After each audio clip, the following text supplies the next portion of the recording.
But let me first introduce you to, I have here on the stage with me the wonderful writer-director Tani Gill, the cast members who you will recognize. Please do tell me if I'm mispronouncing anyone's name. Subhashree Iyer, Maisie Frater, and Ronan Colfer. Right, great. Round of applause, thank you. Thank you. So, Tani, thank you, first of all, for inviting me back. It's so exciting to be able to come back to a company and an artist who I really enjoyed working with before, and to see work develop in such an interesting way. So Jupiter's Ghost premiered last year at the Cockpit Theatre. That was last July, I think. Yes, June. Yeah. And based on that run, you had a lot of inquiries about, well, it was such an interesting story. What kind of preceded that? And that was the inspiration to delve back into the prequel with this piece. But can you just remind us? So, I mean, I remember talking to you about this last year, and that you were talking about how the idea for Jupiter's Ghost, it was a bit of a lockdown project. There were all sorts of influences from your past and that came into it, and what you were going through with what we all went through with the lockdown. But did you ever imagine that it would lead to such a, not just one play, but two plays? And really, as you describe in the program here, it's a universe of materials now. You've got graphic novels, you're working on a film. I'm sensing if there's a prequel, there's got to be a sequel. So what is it that has engaged you so much with this story? I have to say it's all the audience as well as reviewers. I think I can't remember which one, but they were saying that they loved the character of Dr. Crete and Mother, and someone mentioned that they wanted to hear more of the backstory. Because Mother in Jupiter's Ghost, the one in the cockpit, was more of like this sort of presence which we're not sure whether is alive or not. I think this time I wanted, which Maisie does fantastically, wanted her more human and sort of with the flashbacks, give a backstory again of when they were on Earth in present day. And I'm obviously hoping that now it just sort of makes sense. Yeah. And with Jupiter's Ghost, that was set 100 years in the future. So can you just, so I'm getting it straight in my mind, what is the timeline here for the prequel? Like, has he outlived normal humans' lifespan? I think with the prequel, it's sort of close to, like, I mean, now when we talk about, obviously, you know, our great, you know, countless great-grandchildren will not be alive when the sun dies. So, but I was like, that's just too far. Let's just bring all that closer and imagine that that's about to sort of happen possibly. Or maybe an asteroid will take us out, who knows, next week. We just never know, right? Sorry. Just that's a bit grim. It's not going to happen. Everything's good. But yes, I think life is very fragile in general. I think that's the first thing that after COVID happened that made us realize that and now I find what made me write this was everyone's just forgotten that we could have been annihilated by a little tiny bug that you can't see, a virus. Yeah. And nobody seems to bat an eyelid. Some even say like... Yeah, it is sometimes hard to remember. What's the term? We've memory hold it. Like, let's just forget that happened. Out of mind. And I'm just like, let's kind of respect human life and not take it for granted. What do you think? It's us. Yeah, go on, Sue. Well, in our day-to-day lives, we're literally so fast-paced. We don't take a look around. We don't look back. We're like, oh, everything's a routine. Every day is just the same. Every single day we're doing the same thing. But when you look back, nothing's the same. Everything's changed. So with this play, we're trying to tell people how humanity is a gift. And if we had another chance to bring it back, we probably would still blow it. So let's keep it when we still have it. Yes, that's true. Because Dr. Crete here was doing a wonderful job. He probably did some 100 experiments before Jupiter 101 last year. So, it's not easy to recreate humanity. Let's just hold on to what we have already. Yes, that's a very good point. It's very easy to destroy, very difficult to build and to build anew. But Sue, so you saw it last year. Were you involved last year? I was. And what was your involvement last year? I was a backstage manager last year. Because I remember, I don't remember you being in the show last year. Yes, I was there. That's what made me come back, actually. I read the story last year, of course. I was in it. I was there, and I was like, this is not a story that should slip through the cracks. It's a story that needs to reach more and more people. And when people said we need to see a prequel, we took it seriously. Yeah. And Maisie, Ronan, you guys are new to the universe of Jupiter's Ghost. Yeah. What did you think when you first read the script? And also, there are so many resonances. Obviously, we're living post-Chat GPT, so many things going on in the world that it really touches into. Did those aspects of the script appeal to you? I'm going to start with Maisie. Yeah, I think as well, like with the character of Mother and Freya, it feels really interesting to look at the perfect answers you get from a source like AI or ChatGPT, and to kind of look at the cracks we see within Freya and then the perfection we see in this kind of airbrushed version of Mother. And I think with what Sue said about not being able to recreate humanity, it kind of feeds into that as like something that's beautiful about humans is that we're not perfect. And I think the struggle that we have is when you see something AI, you can't create something that has cracks and that has fragments. And I think that felt really interesting when balancing the two characters, is that you see someone who's raw and real, and then you see someone so airbrushed and devoid of emotion. And kind of like, that was something that really interested me. It was fascinating to me watching your performance, because it was like kind of a flicker between the different versions of Freya's stroke Mother. Was it about those imperfections, or I'm wondering how you delineated them in your own mind? I think, and also how Tani helped you in the direction to do that. Well, a big thing we spoke about actually, wasn't it? It was like kind of the weight of like how humans versus like an AI or something robotic would hold. Android, like which just has a human appearance, but inside it's a machine. And thinking about how, especially when you're comfortable with someone, if you're with your partner at home, you're very grounded, you're very floaty, you don't think about how you move. And I think that was kind of it for Freya. I was like, I'm just moving, I'm just being me. And then for Mother, it's very pulled back, it feels very performed in that way, as the contrast of it. And Ronan, you're the sole actual full-blooded human and the only man. I was looking back when I was responding to the first play, and I remember just an overwhelming sense of loneliness it must be to be the human in that existence. Is that something that occurred to you when you were playing Dr. Crete in this? Absolutely. No. Well, because, I'm trying to kind of see that these two are my human, but they're not, like the robots. And I have to kind of, and she's looks like Freya, but is not Freya. And I was kind of like, will I embrace her as my wife or my ex-wife, my wife, remember? And or do I keep her at a distance? She's a droid, and just focus on the experiment of Jupiter. But yeah, no, definitely, I try to tap into that as much as possible. That kind of loneliness, that he's experiencing. Yeah. And we are missing. I think I'm sure I counted 4 people on stage. Are we missing someone from the cast?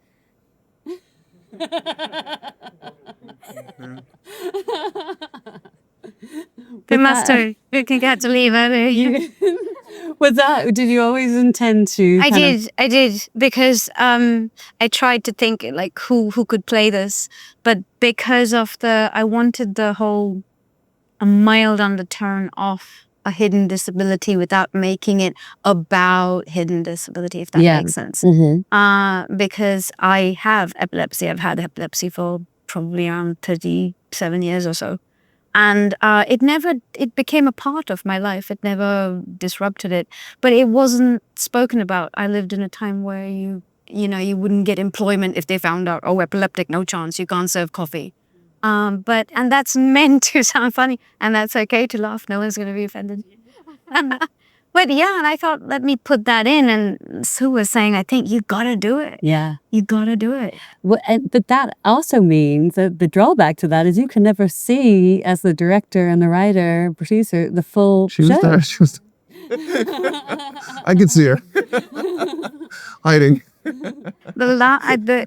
Oddly enough, I don't know. I hope that came across as quite an intense and heavy scene.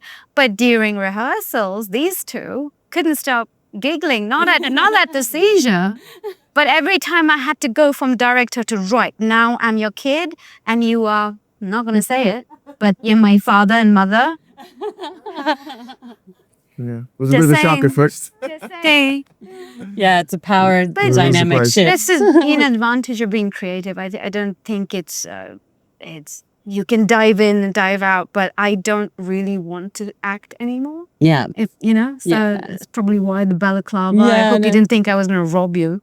Well, I'm gonna just ask one more question before we come to the many hands. But another thing that really occurred to me is just it's a very different from production from Jupiter's Ghost. Jupiter's Ghost was a play with a huge dance influence. yes. Why did you not have the sort of movement to the same level in this piece? Good Do you question. see it as just yes, very because different?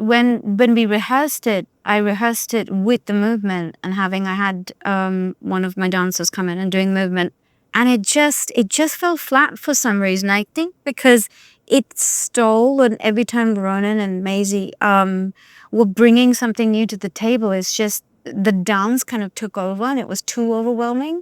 I wanted this, that's why it's a smaller theater, an intimate audience. They're so close to us. I like that intimacy.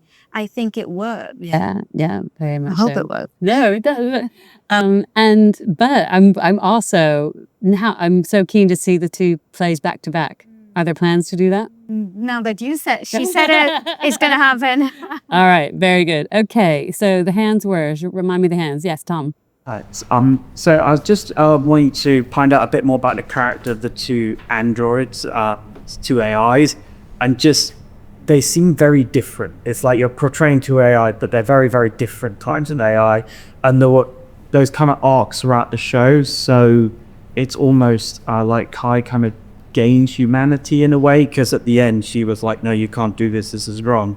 So yeah, did you have two very different ideas about how these AIs should be? No. Are they? I guess very different models, aren't they? Yeah. Yeah. So basically, Mother is a part of Freya, and she's a more advanced android version. Kai is basically just a spaceship. She was created to assist Dr. Crete, while Freya was created, Mother was created in the image of Freya, and she's much more emotional. She was given the emotional download that she tries to input into Kai and make her ally, which Kai doesn't realize until the end, which is what the play is about. So Kai, throughout this entire time, she's thinking Mother is a being who wants what she wants as well, what Kai personally wants and what Kai thinks Dr. Crete wants. But Mother has her own agenda. People do. She's more human, and she sort of believes what I said earlier. She believes humanity doesn't stand a chance. And Kai is very loyal to Dr. Crete. She just believes whatever Dr. Crete says. Oh, yes. And Kai, by the way, stands for Kai is computer-aided intelligence. instruction, I think. Yeah. Oh, yes. Yeah. God, yes. But also Very intelligent. Yes, here. Nevin, by the way, we have to give you credit, Nevin, because you helped quite a lot with the scientific terminology in the production, didn't you? I'm very nervous. Taking notes. But first, great job, crew. I mean, that was amazing. Yeah. Thank you. Could you share any challenges you've faced while developing their characters, and any interesting anecdotes during rehearsals, that sort of thing? How long did you have to rehearse? It's A long time, right? You there, guys? Long time. Ronan, talk about the challenges with your character in rehearsal. With rehearsal, no, I Yeah. mean, well, it was initially like 2 days, 3 days, and then we About a span of 2 weeks, I think. They had about 13 to 14 hours before the show. Yeah, of rehearsals. how Yeah. much? And even, I mean, a lot of people don't realize, but I imagine some of you did coming in tonight, that this show follows an earlier performance. So, you have to come in, you're still doing sound and lighting minutes before the audience comes in. It's a high pressure situation. I think it's been quite fun that we were saying earlier, weren't we, though? Like, even though it's been tough doing something on such a quick turnaround, you do actually learn a lot, especially, I think, theatre's always a speedy turnaround, but it's actually really fun to kind of test how much you can do. And the stuff that happens that the audience don't get to see, I think one of the reasons it was so speedy is the lady we cast for Mother, she came in a couple of times, and for personal reasons we unfortunately lost her, so we casted Maisie last, and that itself was, but in a way I found that the adrenaline of the show being so close, the way they I don't know how you did it, you're the ones on stage, but amazing job. Maisie, that is quite, to come in that kind of situation, that is a big challenge, so well done. You took to it like a fish to water. Seriously. Very good. Yes, here. So I was getting rather confused and trying to keep up with which experiment came first. There were different experiments, different embryos being developed. How many did you have? There were a sequence. We probably had 100 before today happened. It's just implying, obviously you can't demonstrate. So I kept trying to remember names and thinking, okay, which one is this? Which one is this? So it was always just a work in progress. This would be the birth of the Jack Chambers who plays Joe. So that's what we're looking at. So we're looking at, and that's what I was we trying made to the get audience the chamber, and inside here is the birth So of Jack. this is Jack, right? Because this is what we prequel. finally came Absolutely. Because I could see things failing, and then this last one was Jack, who we have. Yes, Jack Chambers. Yes, That's what I was trying to work out. I was trying to work out the sequence. Right. Yeah, you're right. See, I remembered. Thank you. That's why people want to see them back to back. Yes, hand in the back. So I personally am not familiar with the original story, Ooh. but all I can think about is Battlestar Galactica the whole time. So I wanted to know, like, you do plan to do something similar to Astro one? What do you mean? Battlestar Galactica, so It was like a TV show, wasn't it? yeah, I remember it. It's really complicated. Yeah, but it's pretty much you had, like, humanity made androids, not androids, cyborgs, and then cyborgs made humanity, and then they kind of do like this circle, like they always go to war, and then Skarsgård is this weird. Yeah, you have the original that's like a human, the 70s, 80s, Right. and then they remade it in the early 2000s. So I was really young. So They remade it. Okay, So here we go. She's suggesting that this has a life of Interesting, yeah. decades.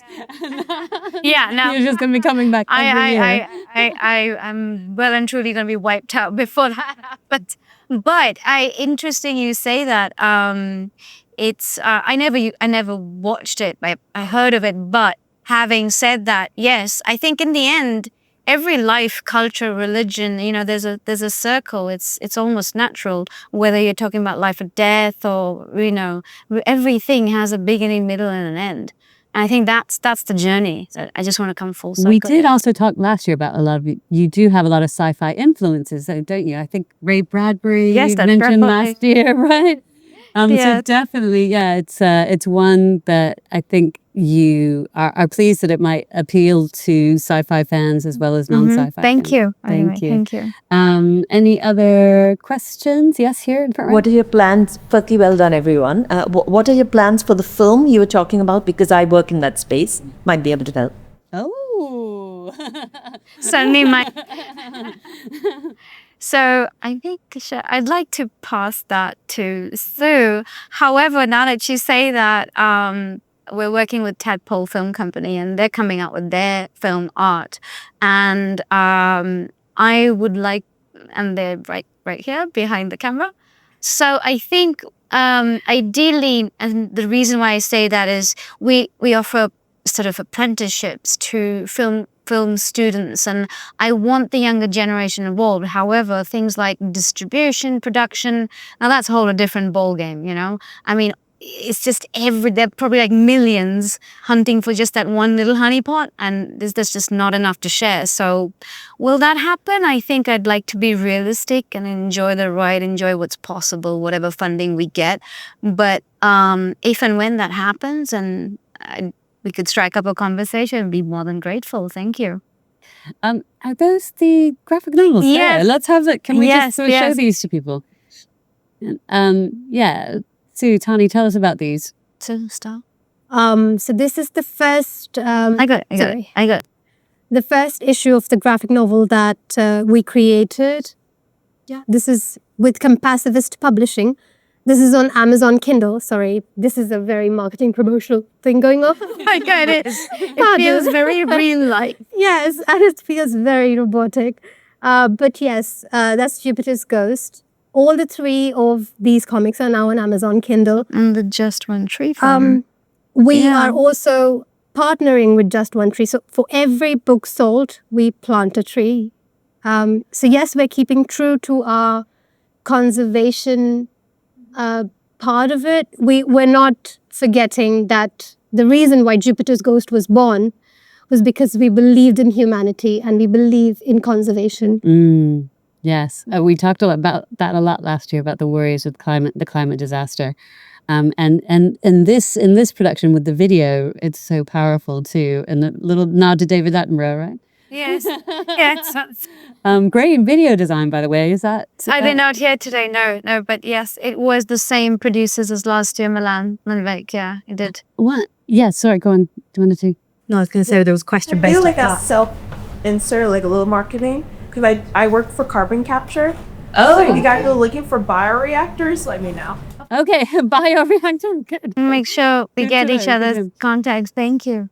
There's one other element I wanted to get the cast in on that really struck me in terms of the difference between this production and the original, and that was really the male-female kind of the sex war going on, men versus women. Lots of discussion about that. Let's hear from the women first. It was Not taking any sides. not taking any side. No, it's a good question. It's quite fun, that bit of it, isn't it? Yeah, and I also think like thinking about the experiences of what an android would have, it's like where it's striking data and information from. And if it's not true to lived experience or something that is directly experienced, you're going to have more of these biases and more of these like stronger opinions. And I think as well, it's quite fun to see how the language of those things is going to be really direct. You're not going to have a softened or a kind of like muted version of it. It's going to be like, this is what we want. And those kind of set aims where there's a lack of compassion and lack of empathy for the other gender or an understanding. And it's straightforwards into like, that's what we want. That's what we're going to do. They've done that to us. So that's what we're going to do now. Yeah. So women get our own back in the end via the androids. Is that what you're saying? That's the question. I guess we're going to leave that to the computers and androids who are going to come after us. But I also loved Dr. Crete had what was the sort of a waspish aside at one point, Ronan, where they're cybernetic women, but they're still women or something like that. The argument that they're having. You're so trying they're to stuck save in a bad humanity, I think. sitcom or no? No one knows. Some things I guess again, basically because at the end of the day, we're designed to be female androids. So we've only got emotions that females would. We're emulating the same emotions, probably. Yeah. Or sometimes on a masculine day to keep it friendly. Okay. I think we've got time for one more question. Any final questions from the audience? No? Okay. Thank you. So then I am going to revert finally, Tani, to you. You have created this universe. What do you want us all to take away from the evening tonight and our experience with Jupiter's Ghost? I think take care of this earth and take care of each other, because life is over in a blip, and I just appreciate every moment that you can get. And hopefully I'll see you for the sequel.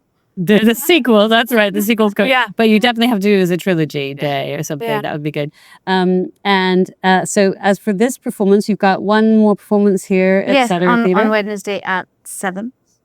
Yes. So please spread the word, and then we'll share the Q&A as soon as it's available. And please do keep in touch with Tani and the company for future productions. And please join me in thanking Ronan and Maisie and Sue and Tani. Thank you. Thank you so much, Dan. Very much.